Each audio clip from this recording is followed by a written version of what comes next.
Good morning सर्वांना। तर आज आहे भोगी सणाच्या सर्वांना खूप खूप शुभेच्छा।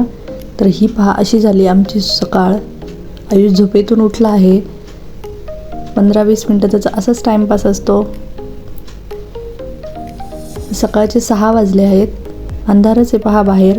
आज मुलांना स्कूल आहे त्यामुळे सकाळी लवकर उठली आहे। आणि हे सकाळी आंघोळीसाठी तीळ आणि तांदूळ मी एका वाटीत बाजूला काढून ठेवलेत, कारण मी रात्रीच काढून ठेवले होते, कारण सकाळी विसरेन म्हणून मग रात्रीच बाजूला काढून ठेवले होते आंघोळीच्या पाण्यात घालण्यासाठी। आणि हे रात्री आहोंनी सामान आणलं होतं सगळं भोगीसाठी आणि संक्रांतीसाठी, पण मला काल बरं नव्हतं त्यामुळे मग ते तसंच राहिले। काल व्हिडिओही नव्हता त्यामुळे। आता इथे मुलांच्या डब्यासाठी मेथीची भाजी केली, थोडीच केली आहे कारण परत भोगीची भाजी करायची आहे त्यामुळे। आणि त्यांच्यापुरत्या थोड्याशा पोळ्या करून देणार आहे आता सकाळी। आता 6:45 वाजत आलेत पहा। दिवस किती छान वर येऊ राहिलाय, सूर्य छान दिसतंय। आणि आता मुलं स्कूलला गेली आहेत। आता मी करते तयारी। हे कणीस मला 10 रुपयाला आमच्याकडे एक मिळालंय। तुमच्याकडे कितीला होतं ते मला नक्की सांगा कमेंटमध्ये। आणि आता आंघोळ वगैरे करून देवपूजा केली, कारण मला भोगीच्या भाजीची सर्व अजून तयारी करायची आहे। मी काल काहीच तयारी केली नाही कारण मला थोडं बरं नव्हतं काल त्यामुळे। आता इथे सर्व भाजी निवडून घेते कारण ह्यांना जायचं आहे 10 वाजता। त्यावर मला स्वयंपाक करायचा आहे, देवाला नैवेद्य पण करायचा आहे, त्यामुळे पटपट आवरती आहे मी। आंघोळ वगैरे झाली होती, घरातली निम्मी कामं झाली, निम्मी आहेत अजून करायची। आता ह्यांना जेवण वगैरे दिल्यावर मी करेल परत। आता हे खिंगट करण्यासाठी मी मिक्सर करून घेते आहे। आणि खूप साध्या सोप्या पद्धतीने माझं खिंगट असतं, पण खूप छान होतं, ह्यांना खूप आवडतं। तर तुम्हाला दाखवते मी कसं करते खिंगट, पहा तुम्ही।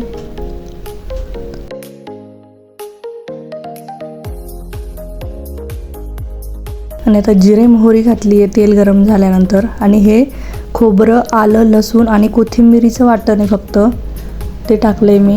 आणि थोडीशी हळद आणि घरचा गरम मसाला, जो काळा मसाला आपण करतो वाटून, तो मी घातलेला आहे याच्यामध्ये। फक्त तिखट वगैरे दुसरं धने पावडर वगैरे काहीही घातलेलं नाही आहे। या भाज्यांची चव इतकी छान असते ना, त्यामुळे मसाले खूप टाकायची गरजच नाही पडत या खिंगटाच्या भाजीमध्ये। आणि आता हा मसाला व्यवस्थित परतून घेते मी।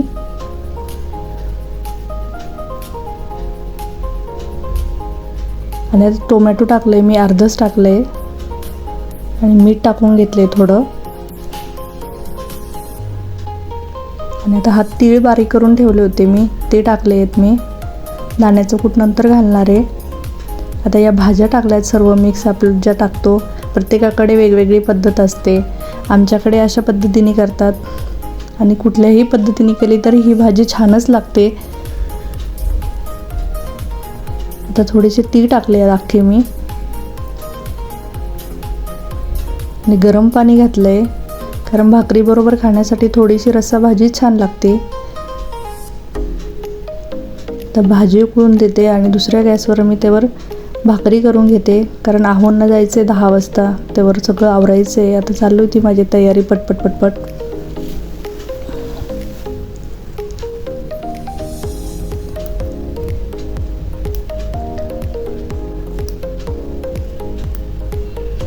अजून भाकरी टाकायची आहेत मला।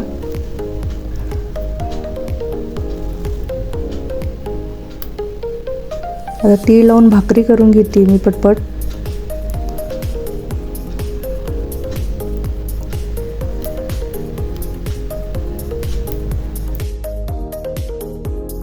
ते भाजी उकळतीये, एका गॅसवर भाकरी करते मी पटकन।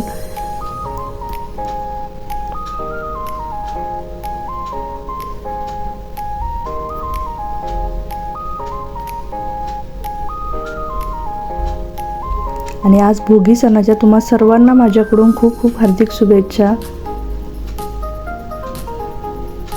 आता देवाचा नैवेद्य काढून घेतलाय, भाजी झाली आहे, भाकरी झाल्यात माझ्या, ह्यांना ताट वाढून देते मी।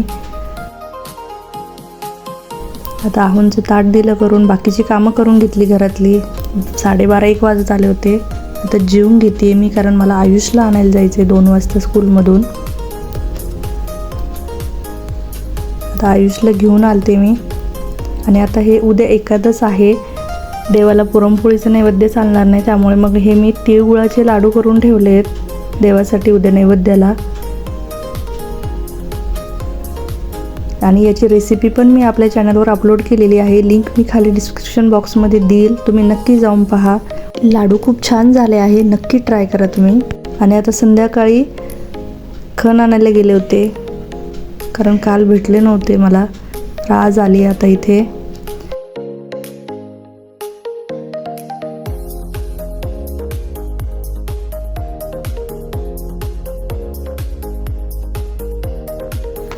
खण घेतले आणि पूजा केली खणांची आणि मग घरी आले मी. तर व्हिडिओ कसा वाटला ते नक्की कमेंटमध्ये सांगा. आणि नवीन असाल तर लाईक, शेअर, सबस्क्राईब नक्की करा. तर चला भेटूया असंच एका नवीन व्हिडिओ बरोबर. तोपर्यंत थँक्यू.